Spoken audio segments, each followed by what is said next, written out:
Syafrin Anwar, Ketua Kumpulan bagi Kumpulan Hermosa, akan membentangkan berkaitan tentang mengapa belia hari ini kurang untuk melakukan kerja-kerja amal. Jom kenali rakan-rakan kumpulan saya. Antara ahli kumpulan saya adalah Anusha David dan Nur Izzatul Hazira. Selain pada itu,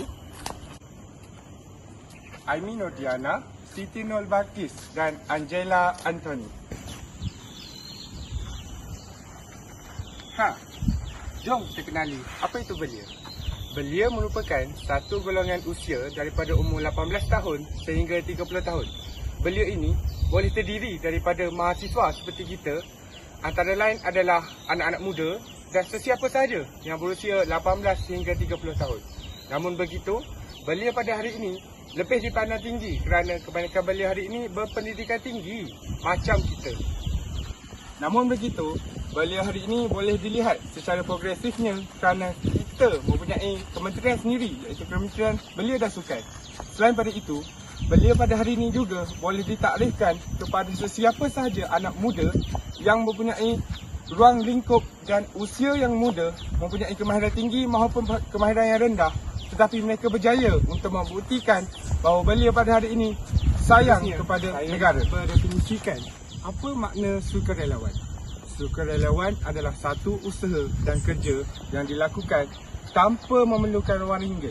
Dalam erti kata lain adalah suatu kerja yang dilakukan secara ikhlas. Bagaimana belia dan sukarelawan itu boleh dikatakan seiring, sejalan dan berkaitan antara satu sama lain. Jom kita terokai antara intipati yang akan dikupaskan oleh rakan-rakan saya pada hari ini berkaitan tentang mengapa belia hari ini kurang untuk melakukan kerja-kerja sukarelawan. Seterusnya, saya akan mengupaskan sebab mengapa golongan belia tidak berminat untuk melibatkan diri dalam kerja-kerja amal. Sebab yang pertama, sikap masyarakat setempat telah mempengaruhi sikap dan minda belia. Sebab yang kedua, hubungan remaja dengan golongan dewasa yang agak renggang. Dan sebab yang terakhir, perkembangan teknologi yang moden turut menghalang perkembangan belia dalam kerja-kerja amal. Hubungan remaja dengan golongan dewasa yang agak renggang. Keadaan ini tercetus daripada pemikiran dewasa terhadap belia yang dianggap masih belum keras umbun-umbunnya dan tidak perlu menyertai aktiviti komuniti seperti bergotong royong. Tegasnya, hubungan yang renggang antara orang dewasa dan belia menjadi sebab kepada kurangnya penglibatan belia dalam kerja-kerja amal sama ada di dalam negara ataupun di luar negara.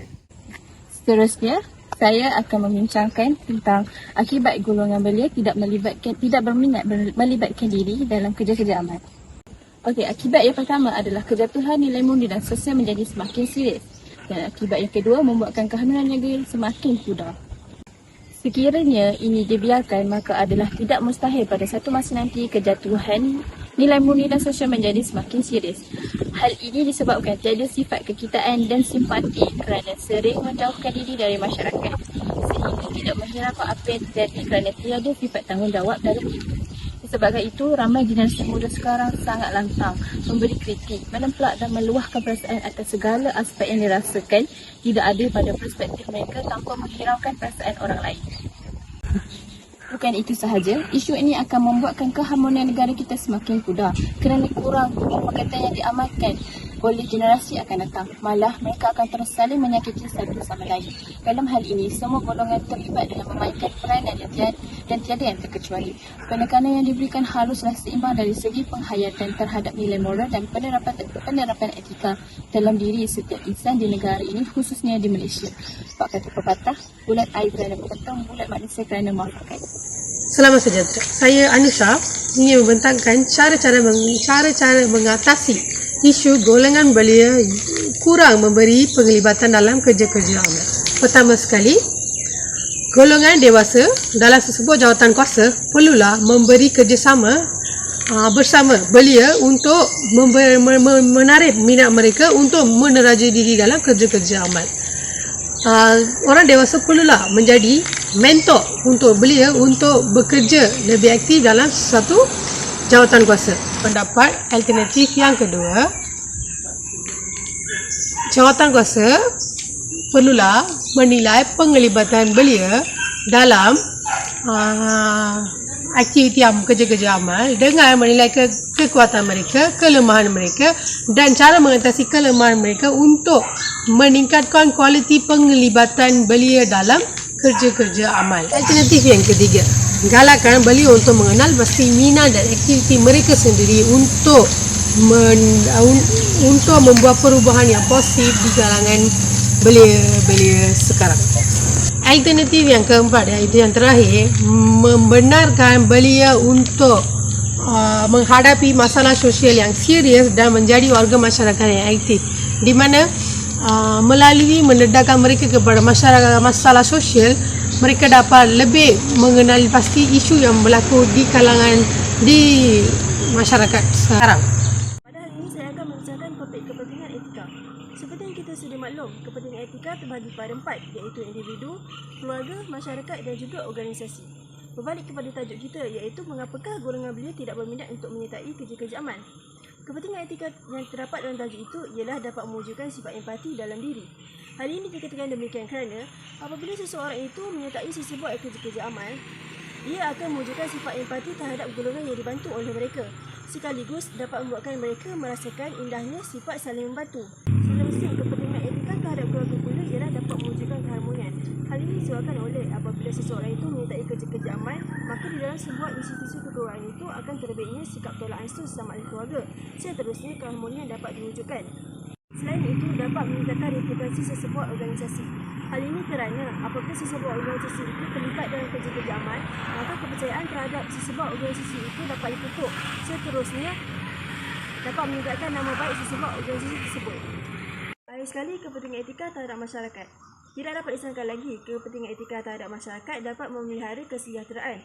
Hal ini dikatakan demikian kerana masyarakat yang beretika dapat membentuk persekitaran yang harmoni dari segala masalah. Sekian sahaja daripada saya akan paskan kepada rakan saya seterusnya. Terima kasih. Selamat pagi dan salam sejahtera. Saya Angela Anthony dan di sini saya akan menerangkan penutup.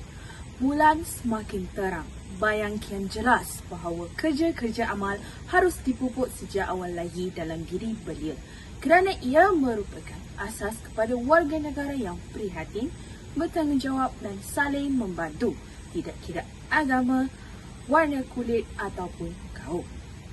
Tuntasnya membawa kepada banyak kebaikan kepada insan yang dibantu serta memberi impak yang positif kepada golongan belia itu sendiri. Impak positifnya adalah menambahkan pengalaman, peningkatan terhadap harga diri individu, termasuklah mengukuhkan hubungan sosial.